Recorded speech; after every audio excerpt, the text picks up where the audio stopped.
Je vous le disais en titre, le cumul des pluies tombées dans les régions des hauts-bassins et de la boucle du Mouhoun ont fait déborder le plus grand fleuve du Burkina, le fleuve Mouhoun.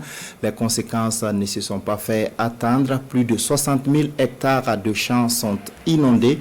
Presque toutes les spéculations sont concernées. Certains producteurs ont pu récolter avec des pirogues. D'autres, par contre, n'ont pas eu cette chance. Le constat dans certaines localités de la boucle du Mouhoun avec Yves Rwamba et Karim Ouedraogo. Du maïs et du sorgho et même des bananiers dans l'eau. Nous sommes au bord du fleuve Mouhoun. L'eau du fleuve a quitté son lit, envahissant en même temps ses champs. Les sites sont inaccessibles.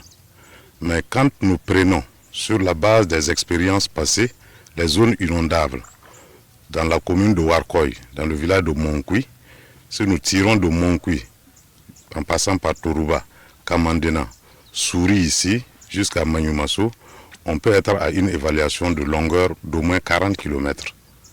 Et la largeur des eaux excède 1,5 km. Sur cette seule base, on se retrouve avec plus de 60 000 hectares. Les pertes sont énormes. Des milliers d'hectares de cultures, toutes spéculations confondues, sont donc inondés par ces eaux du fleuve. Un véritable coup dur pour les producteurs de ces localités qui ne savent pas à quel sein se vouer. J'ai perdu plus de 12 hectares de maïs, riz, niébé, sésame, papaye et de la pastèque. Je n'ai rien pu sauver. On a connu une inondation pareille en 1998, mais cette année, c'est pire. Mathieu Tao, lui, a pu récolter son maïs à l'aide d'une pirogue. À mon côté, j'ai pu enlever un peu, mais y compris le niveau d'eau, je n'ai pas pu enlever la moitié même. Bon, c'est le quart que j'ai pu enlever. Tout le reste là, oui, le maïs que j'ai pu enlever, tout le reste est coulé dans l'eau. Si ce n'est pas cette année, on n'a jamais constaté ce niveau d'eau. Côté de la province de la Kossi, l'eau du fleuve s'étend à plus de 20 km à certains endroits du fleuve. Ça a débordé jusqu'au niveau du village. Donc essentiellement, ça a pris presque toutes les superficies, voilà, que nous avons emblavées. On a 13 hectares de riz. Voilà. Bon, le reste des hectares là, dans les 27 là, périmètres là, c'était du maïs. D'autres ont même fait du sésame, mais tout ça c'est resté dans l'eau.